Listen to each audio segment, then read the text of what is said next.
Welcome to the Inside Scoop. I'm CNET's Cara Suboy, joined by CNET Senior Editor Jessica Dolcourt. We are talking about the Mobile World Congress coming up in Barcelona, and everyone is expecting a big announcement from Samsung that they're going to release the Galaxy S5. Absolutely. We already pretty much know that's going to happen, and that is basically the highlight of the show at this point.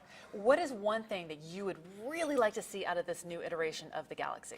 I'd love to see a really dramatic design change. We've had a lot of the same universal looking, rounded corner, very plasticky look and feel. Samsung's tried to increase the premium feel of that a little bit by adding a little silver around the ridge. Sure. But what I want to see is something really beautiful and finely crafted, more along the lines of what you get with the HTC One or even the iPhone 5S.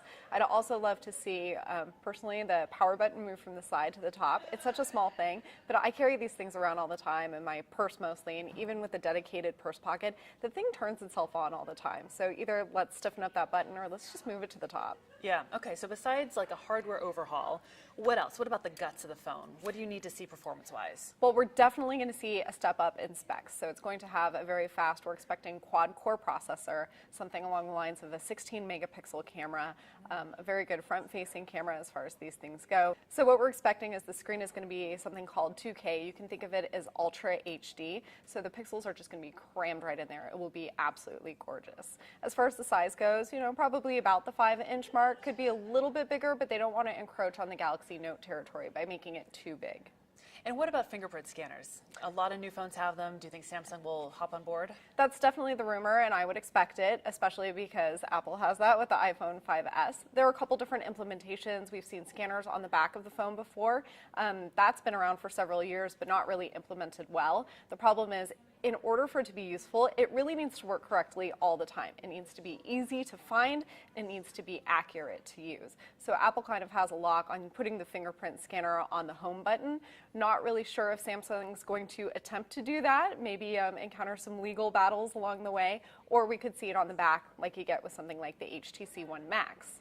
The S4 is a very popular phone. All these rumors that you're hearing about the S5, does it add up enough to be competitive in that high-end space with whether it is the iPhone or other Androids on the market? Absolutely. I think Samsung excels at checking off all of the boxes that need to be done. So usually I think that the specs are very, very good. What I think the phone sometimes has lacked in the past is a little bit of soul. Or sex appeal even? Yeah, exactly. But Samsung is just an absolute advertising juggernaut. They pummel everybody else around the world. So I think that the phone will sell. It has to sell. As long as there's nothing wrong with it, it will sell. And there will be nothing really wrong with it.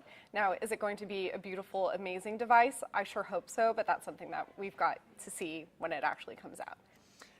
Galaxy S5, any thoughts on it having a curved screen? I know we've sort of seen that emerging out there in the smartphone market. Right. I don't think we're going to see anything deeply curved like we did on the Samsung Galaxy Round, which is Korea only, or on the LG G Flex, which is available in the US. So I think it's possible that the actual glass or screen on top could have a slight curve to it like we've seen in the past. I'm not entirely certain that the OLED display underneath is going to be curved. So I don't think we're going to see that really deep arch.